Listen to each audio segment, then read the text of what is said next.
2024, beberapa partai yang tidak lolos ke Senayan juga mengajukan gugatan ke Mahkamah Konstitusi. Lalu bagaimana peta politik di Senayan ke depan? Siapakah ketua DPR selanjutnya? Dan bagaimana DPR membahas putusan MK soal ambang batas parlemen? Pak Prabowo ketemu Bang Surya, lama dipercakapkan. Ini bagian dari strategi meredam angket ya?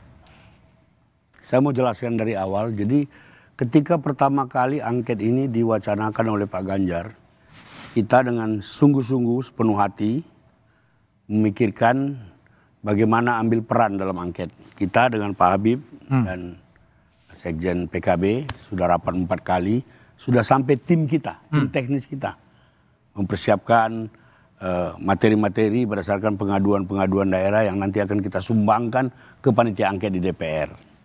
Setelah kita bertemu, kemudian para pimpinan 01, Pak Surya Paloh, Pak Muhaimin, Habib Segaf, itu juga bertemu mendukung. Jadi kalau di kita clear, lalu kalau sekarang ada keluhan dari publik mengapa lambat. Minggu lalu kita rapat dengan Pak Habib, rapat 3 sekjen, kita sampai kepada pikiran seperti ini. Kalau memang kita ingin percepat, ada cara. Kalau hanya mengusulkan untuk 25 orang, kita bertiga bisa. Kita bertiga bisa, kita ajukan dengan syarat nanti di paripurna Pak Baskara dan kawan-kawan harus bersama kita supaya angket ini gol. Nah, ternyata ide itu kita ajukan ke ketua umum kita bilang enggak. Sekalian, kebersamaan harus dari awal. Nah, kita menanti karena kan setiap partai kan punya dinamika sendiri. Setiap partai punya dinamika sendiri dan angket itu sebuah evaluasi total terhadap jalannya proses pemilu dengan keterlibatan pemerintah. Jadi kita sungguh-sungguh dan kita juga terus berdialog dengan Pak Baskara dan kawan-kawan. Saya terakhir dengan Pak Komarudin. Tapi memang ini butuh waktu, butuh waktu untuk menyatukan seluruh potensi, butuh waktu untuk menyatukan semua pikiran. Mengapa dari awal kita bersungguh-sungguh terhadap angket? Karena yang mencetuskan ini putra terbaik partai terbesar, calon presiden Republik Indonesia. Ini nggak main-main di mata kita. Seorang Ganjar yang diakui sebagai kader terbaik partai terbesar. Oleh karena itu kita sungguh-sungguh.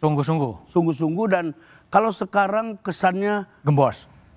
Kalau kesan itu kesan publik, tapi di kita ini masih jalan. Masih jalan ya? Pertemuan-pertemuan kita masih jalan hanya karena isunya banyak, apalagi hari ini mulai sidang MK. Isunya timbul tenggelam, tetapi kita minggu lalu kita masih berbuka bersama. Kita tanyalah Pak sama Basara, masuk angin. Jadi gembos atau gimana angket nih? Teriaknya lantang kemudian hilang lagi gitu. Ya, Mas Budiman, persoalan penggunaan hak angket oleh DPR RI itu bukan merupakan variabel politik yang berdiri sendiri. Tapi dia melibatkan sekian banyak variabel yang akan mempengaruhi apakah angket itu akan efektif atau tidak. Tentu ketika pemikiran dan langkah mengenai angket itu kita gulirkan, pemikiran kita harus meletakkan national interest kita di atas kepentingan-kepentingan lain. Apa national interest kita di dalam konteks mengajukan usulan hak angket ini?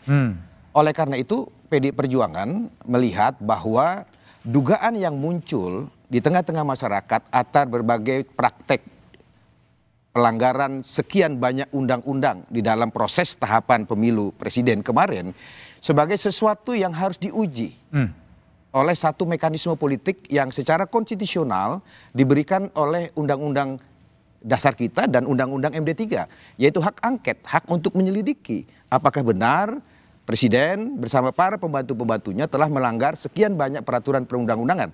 Tidak hanya satu peraturan perundang-undangan. Tetapi begitu angket ini berproses, maka akan ada banyak variabel di sana. Apakah dukungan fraksi-fraksi yang ada di dalamnya itu akan signifikan? Karena pada akhirnya pengambilan keputusan itu akan dilakukan per kepala. Maka kita akan lihat berapa banyak kekuatan itu. Kami terus melakukan monitoring, memperhatikan gelagat dan dinamika. Misalkan saja kita beberapa kali diajak oleh teman-teman Nasdem untuk bersama-sama ini. Tapi kan kita juga mengikuti kemana kemudian arah teman-teman partai politik yang lain.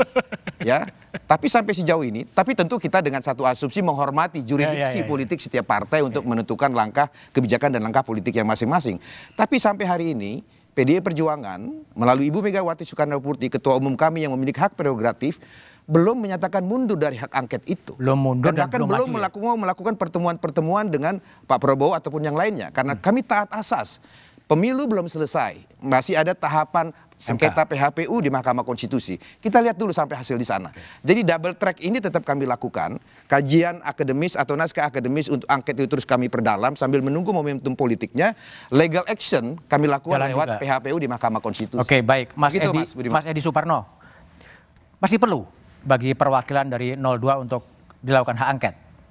Ya menurut kami tentu namanya juga hak ya. Jadi dari kacamata yang mengajukan itu tentu berbeda daripada kami yang berpendapat mungkin itu tidak perlu. Mengingat pemilu berjalan relatif dengan baik. Kalau memang ada kekurangan di sana sini, saya kira itu dalam setiap pemilu pun demikian. Jangankan pemilu, ya pilkada, pemilihan kepala desa pun pasti akan ada ada kekurangannya. Tetapi dalam proses kita melaksanakan pemilu kemarin, berbagai indikasi kecurangan atau kekurangan yang ada itu kan bisa langsung dilaporkan. Ada Gakumdu pada saat itu, ya, dan itu prosesnya bisa dilaksanakan saat itu juga. Nah, jadi ketika kemudian proses itu dilaksanakan, apakah diterima atau tidak, dijalankan atau tidak, tentu itu kita lihat bagaimana pada saat itu diputuskan oleh Gakumdu. Tetapi pada akhirnya ketika kita kemudian mendapatkan hasil perhitungan suara, dan hasil perhitungan suara itu kemudian disepakati oleh para pihak, tetapi yang merasa keberatan tentu apa yang disampaikan oleh Mas Baskara tadi bisa melakukan proses melalui PHPU di MK. Itu sudah koridornya sudah demikian. Dan itu bisa dilakukan sah. Apakah kemudian di parlemen akan dilakukan hak angket? Itu namanya juga hak. Silahkan saja dilakukan. Tetapi tentu kami merasa bahwa proses pemilu ini sudah berjalan dengan baik. Di samping kekurangan-kekurangan ada, ya tetapi hasil ini bisa diterima. Dan menurut kami hasil ini juga cukup baik karena masyarakat pun tidak ada yang kemudian merasa keberatan bahwa terjadi kecurangan masif dalam pemilu itu sehingga harus ada hak angket untuk mempertanyakan kekurangan-kekurangan di dalam pemilu. Oke, kalau Bung Andi Malarangeng masa perlu nggak sih hak angket sekarang? Demokrat jelas menganggap ini nggak perlu. Nggak perlu ya? Kan menarik juga kalau kita lihat bahwa yang katanya mendukung hak angket atau paling tidak menggembar-gemborkan hak angket pasti dari pendukung 01 atau 03. Kalau pendukung 02 kan kita menganggap nggak perlu. Kalau bicara soal kecurangan dan sebagainya ada mekanismenya yaitu di Mahkamah Konstitusi. Nah, persoalan yang lebih mendasar sebenarnya adalah lebih baik kita bicara nantinya setelah semua selesai, kita bicara bersama-sama KPU tentang bagaimana memperbaiki sistem pemilu kita. Ya. Mulai dari sistem pemilunya sampai pernak-pernik tentang prosedur prosedur pencoblosan, apakah kita perlu memulai dengan e-voting, bagaimana supaya menekan angka kematian para lebih KPPS, dari 100 orang di KPPS itu, karena mereka menghitung sampai subuh sampai besok paginya lagi. Nah, ini perlu kita sederhanakan. E-voting mungkin salah satu jawabannya. Mending kita bicara tentang ini. Setelah ini semuanya selesai, dalam rangka memperbaiki sistem pemilu kita bersama-sama dengan KPU, kita bisa bicara tentang mana yang lebih baik. Dan kita, nah ini ada perlu studi lebih mendalam, bukan dalam konteks hak angket penyelidikan, seakan-akan ada kecurangan terstruktur masif dan sistematis itu. Lebih baik kita bicara tentang itu nantinya, supaya sistem pemilu kita menjadi lebih baik dan korban juga makin sedikit, sementara hasilnya makin mantap. Misalnya di KPU kemarin kan kita tahu ada kelemahan-kelemahan, si rekapnya itu dan sebagainya, kita sadari itu. Tapi bukan jawabannya dengan hak angket ditarik menjadi ranah politis, tapi lebih baik kita bicara secara objektif nantinya bagaimana sistem pemilu kita lebih baik. Urusan tentang apakah terjadi kecurangan atau tidak, ini sudah ada di Mahkamah Konstitusi. Maka berjuanglah di situ, ungkapkanlah bukti-bukti itu semuanya dan segala macam. Biarlah nanti kemudian di Mahkamah Konstitusi diputuskan. Oke, baik. Kalau Bung Habib, tadi kan isunya kan juga selain soal angket, tapi juga MD3 juga menyangkut undang-undang pemilu juga terkait juga dengan ambang batas parlemen. Nah, kalau PKS lihat tadi diubah sekalian dengan mengubah ambang batas parlemen atau gimana sebetulnya? Semuanya serba bisa. Yang penting kita kasih pantun dulu.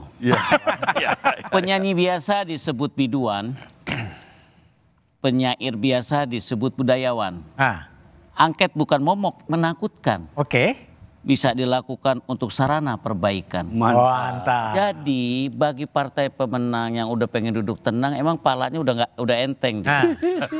Bagi yang sedang berjuang, melihat ada yang masifnya, yang macam-macam kekurangan, yang sudah dilihat bukan pusing, ingin perbaikan.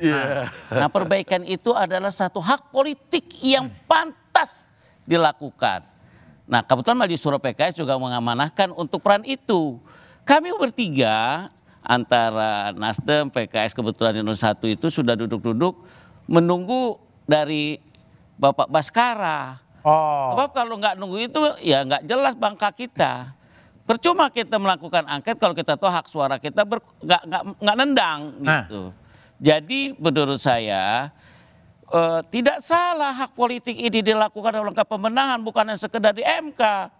Enggak, justru titik kecurangan itu akan terteliti kalau memang itu dilakukan. Tinggal kita lihat soal kesepakatan dan kemampuan di parlemen. Dan itu tidak buruk kok, dan itu tidak jelek dan tidak menakutkan. Di PKS gaspol ya untuk angket? Ya, kita sama-sama lakukan PKS sendiri. Kalau Bung Daniel, PKB angketnya gimana? Udah setelah Pak Jokowi mengundang 2 menteri PKB gitu. Ya tadi Bang Sekjen Nasdem, Bang Sekjen PKS sudah menjelaskan sebenarnya justru di koalisi 01 itu sudah sepakat ya bahwa angket itu menjadi sangat penting untuk memperbaiki demokrasi yang dianggap jauh mundur. Tapi? Nah, kuncinya di sahabat tua kita, saudara tua kita PDP. Karena kan kalau cuma ngusulin dan selesai, nggak ada perbaikan yang bisa kita lakukan. Nah, tetapi pada saat yang sama saya rasa angket menjadi penting karena untuk menjadi kanal bagi suara-suara masyarakat sipil, bagi guru besar, bagi para yang mencintai, tidak menginginkan demokrasi kita mundur, karena yang semakin meluas dan semakin menguat. Karena kalau enggak, ini juga akan menjadi api dalam sekam bagi pemerintahan berikut. Sehingga semua menjadi clear. Oke, memang masih banyak PR, apakah itu hak angket, ada juga perintah Mahkamah Konstitusi untuk menurunkan ambang parlemen, dan bagaimana mendesain sistem politik ke depan, jawabannya setelah jeda berikut ini.